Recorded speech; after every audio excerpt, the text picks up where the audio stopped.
My name is Stephen Gray. I've been speaking at the SouthWest VR conference. I've been talking about my PhD work, which is at the moment all about virtual reality. And during the period of you working on your PhD, you've created a few projects, haven't you? One of them I think we've covered before, which is Little Arrow 360. Do you want to describe what that is? Yeah, so this was an attempt at the university. We're quite interested in performance capture. So this was a first attempt at 360 3D performance capture for us. It was a collaboration with a Welsh band called Little Arrow, hence the name. The music video is called I Am Ogre 360. And yeah, it was a real collaboration between academia and research, if you like, and the production company in Cardiff. So that's interesting. So you had the combination, so you already had the artists in place, so it's not like you were technologists creating something, you had the artists there. But the R&D side of things is fascinating, isn't it? Because 3D 360 is a huge challenge, isn't it? How do you guys do it? Yeah, so it was deceptively easy in the production phase, 3D 360, and deceptively hard in the post-production phase. So the production phase was just shooting in regular 3D digital SLR, shooting the band against a green screen. So that was fairly standard and fairly familiar to lots of people. There was also kind of a parallel production phase where we made two 3D CGI environments, just slightly different, so left eye, right eye for the location. And then the post-production, the hard work, comes in kind of sewing both videos, left and right, into both environments, left and right. Did you have to come up with your own solutions to that, or are there any solutions out there on the market that you could use? No, it was all pretty much innovative use of existing tools. We used Adobe After Effects was the main kind of bore the brunt of the work. Actually, the music video ended up being a 8K by 8K standard video, if you like. There's not that much difference between this and a regular video. It's really all in the headset and the software that decodes that to make it a wraparound environment and to make it 360. So the post-production process is very similar to traditional video editing, visual effects process.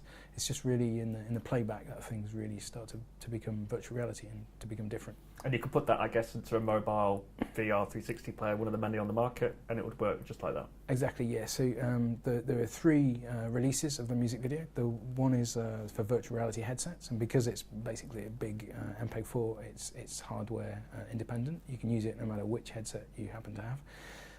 The second version is the mobile, as you say, mobile viewing version for tablets or for phones. And the third version is a 360 desktop in-browser version where you use the mouse to pan around inside the 360 environment.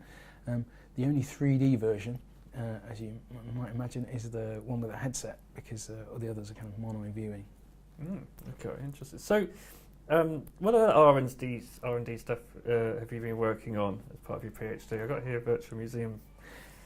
Yeah, so I think we worked on the first use of kind of contemporary VR 2.0, if you like, within a UK museum.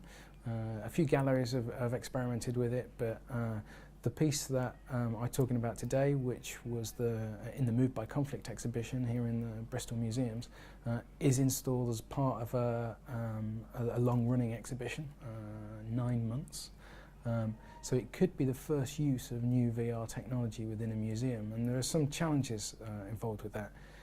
Technically, the work is actually quite simple. It's just a virtual reality journey by boat, but the actual problems came up with making it robust enough to survive the number of users who are going to use it. So we're probably around 2,000 individuals have used it during the course of the exhibition. Many of those have been school kids. You can imagine what happens when you put school kids together, especially when they're very excited with virtual reality headset. We had to make sure that whichever headset we used was going to be robust enough to survive that kind of traffic.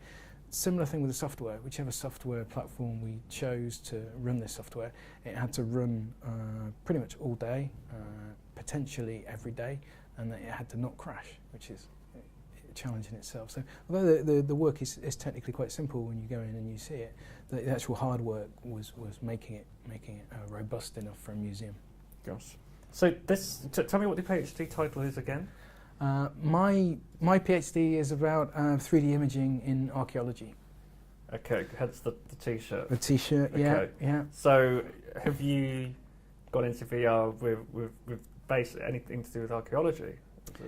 Yeah, well, archaeology in the widest sense. So the piece in the museum, for example, recreates an exhibition called the White City Exhibition, which was in Bristol in 1914. It opened and closed in 1914. It was closed down due to the onset of World War One. So the virtual reality is a recreation of that historical site, if you like. So it is relatively recent, but it's still archaeology.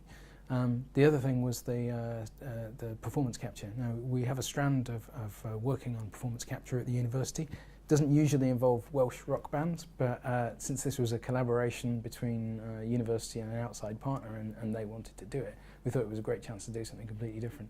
I think with the performance capture, the next things we do is going to be kind of folk performance. It will be more like a traditional performance capture, probably slightly less zombie rock involved with the next project, but it was fun.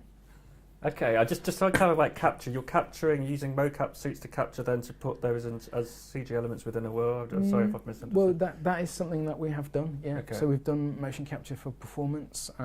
We've done structured light scanning, animated structured light scans. We've done kind of a bullet time 360 GoPros. If you imagine a standard GoPro rig pointing out at the environment and covering 360, this is kind of the inverse in that.